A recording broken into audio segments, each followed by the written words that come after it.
जय श्रीमनारायण। राधे राधे। आपका पूरा परिवार मंगलमय हो, सबका कल्याण हो, सबका विकास हो।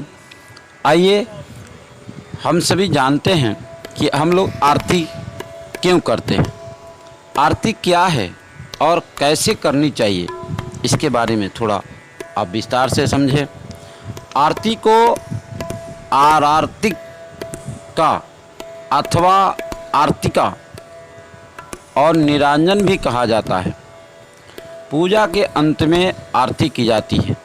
पूजा में जो त्रुटि रह जाती है, आरती से उसकी पूर्ति होती है। स्कंद पुराण में कहा गया है, मंत्रहीनम क्रियाहीनम यत पूजनम हरे सर्वे संपूर्ण तामेति कृते निराजने शिवे। पूजन मंत्रहीन और क्रियाहीन होने पर भी निरांजन यानी आरती कर लेने से उसमें सारी संपूर्णता आ जाती है।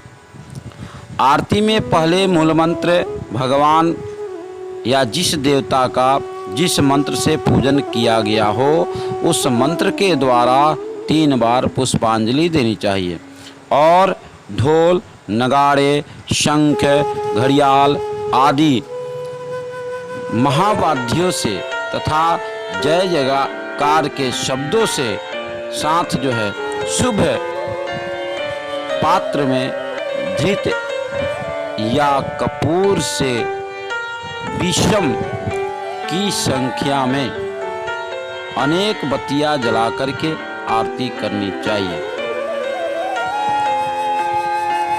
सम नहीं होना चाहिए। कहते हैं साधारणतः 5 प्रकार की बत्ती, इसमें से पंचदीप भी कहा जाता है।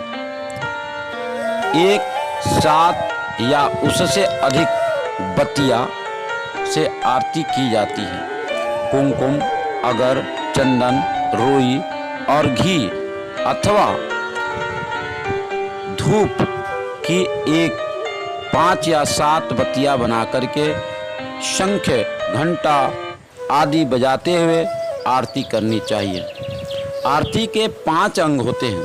प्रथम दीपमाला के द्वारा, दूसरे जलयुक्त शंख के द्वारा, तीसरे जो है धुले हुए वस्त्र से और 5वें आप आम या पीपल के आदि के पत्तों से या फूल से, 5वें में साष्टांग दंडवत से आरती करें।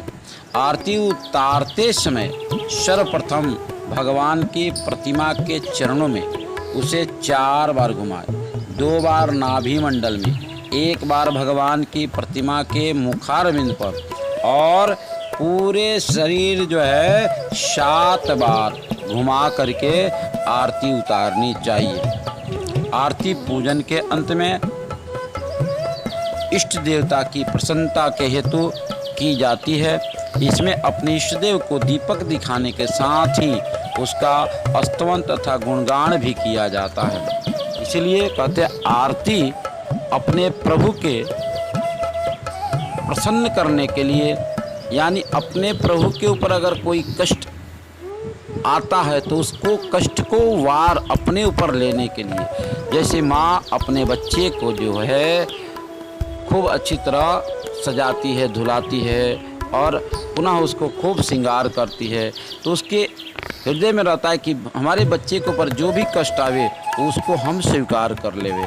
ऐसे विचार करके आरती हमें करनी चाहिए। हमें भगवान के नित्य प्रतिदिन आरती अवश्य करनी चाहिए, जिससे हमारी कार्य को सफलता की प्राप्ति होती है।